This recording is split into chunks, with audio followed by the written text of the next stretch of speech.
मैं आपको बता रहा हूं, ईवीएम के बिना नरेंद्र मोदी चुनाव नहीं जीत सकता है।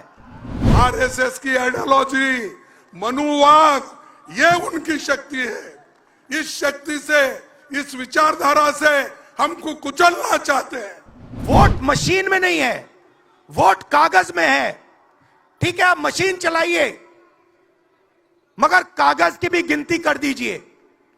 इलेक्शन कमीशन कहता है नहीं, कागज की गिनती नहीं होगी। राजा की आत्मा ईवीएम में है। सही है, सही है। राजा की आत्मा ईवीएम में है।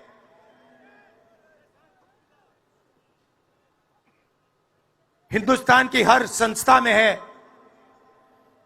ईडी में है, सीबीआई में है, इनकम टैक्स डिपार्टमेंट में है। एक वरिष्ठ नेता, नाम नहीं लेना चाहता हूं, इसी प्रदेश के एक वरिष्ठ नेता कांग्रेस पार्टी को छोड़ते हैं और रो के कहते हैं, मेरी मां से रो के कहते हैं कि सोनिया जी, मुझे शर्म आ रही है, मेरे में इन लोगों से, इस शक्ति से लड़ने की हिम्मत नहीं है, मैं जेल नहीं जाना चाहता हूं। और ये एक नहीं है, ऐसे हजारों लोग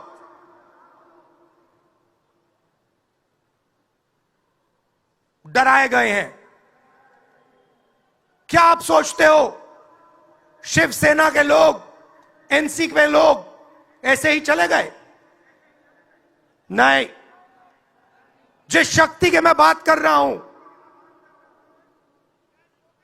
उन्होंने उनका गला पकड़कर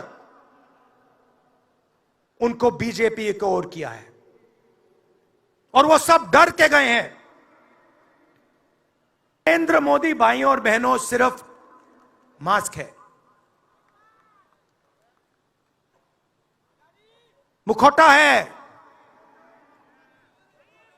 जैसे ये बॉलीवुड के एक्टर हैं, उनको रोल दिया गया है कि भैया आज सुबह आपको ये करना है, कल आपको ये बोलना है, परसों आप ये करोगे, सुबह उठ के समुद्र के नीचे जाओ, चलो सी प्लेन में उड़ो। 56 इंच की छाती नहीं है, खोखला व्यक्ति है। 22 लोग हैं यहां पे, 22 लोगों के पास उतना ही धन है जितना हिंदुस्तान के 70 करोड़ लोगों के पास है।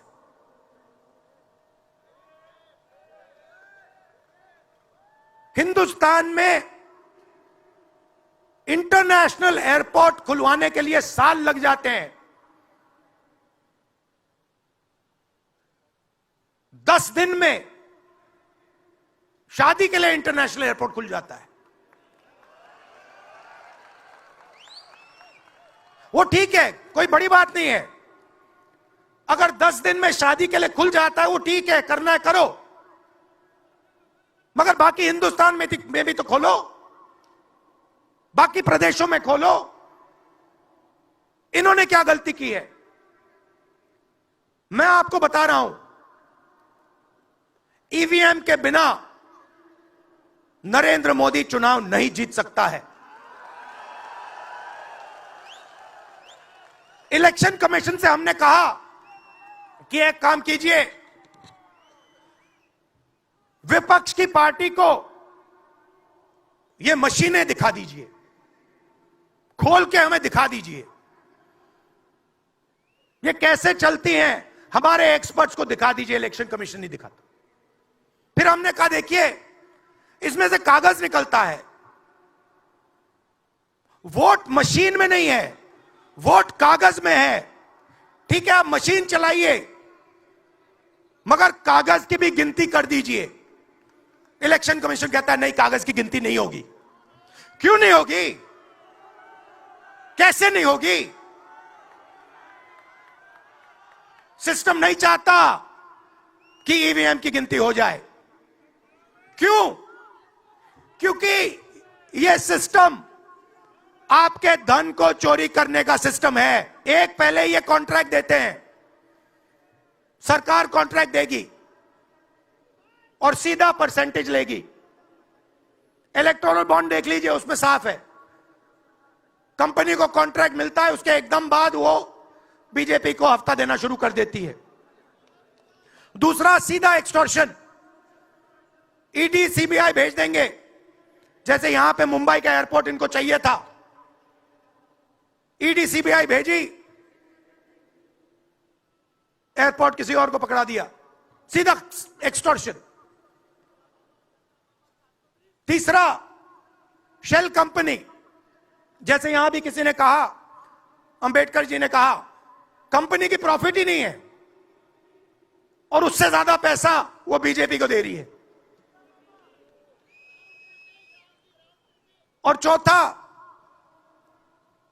कॉन्ट्रैक्ट देने के पहले पैसा दो, कॉन्ट्रैक्ट लो। जो शक्ति राहुल जी ने बताया, मैं तो खुलकर बताऊंगा, ये जो शक्ति कहने की शब्द है, मोदी जी के पास आरएसएस की शक्ति, आरएसएस की आइडियोलॉजी, मनुवाद, ये उनकी शक्ति है। इस शक्ति से, इस विचारधारा से हमको कुचलना चाहते हैं। मोदी जी, आप जिस स्थान पे बैठे हैं, उस स्थान पे देश के संविधान रहने के वजह से, उसकी रक्षा करने के, हम लोग उसकी रक्षा करने के वजह से, और लोकतंत्र हमने बचा के रखा, इसीलिए आप प्रधानमंत्री बने। और मैं खुद अपने आप को कहा, मैं भी एक मजदूर का बेटा हूं, मैं एक अपोजिशन पार्टी का लीडर बन के बैठा, ये डेमोक्रेसी के वजह से, ये संविधान के वजह से। उस संविधान को तुम तोड़ना चाहते हो, उस संविधान को तुम निकालना चाहते हो, ये कभी नहीं होगा। अगर होगा, इस देश में बहुत बड़ी क्रांति होगी और इसके पीछे सब लोग रहेंगे, इकट्ठा रहेंगे। अगर डेमोक्रेसी नहीं तो क्या करेंगे आप? वोटिंग पावर नहीं है तो आप क्या करने वाले हैं?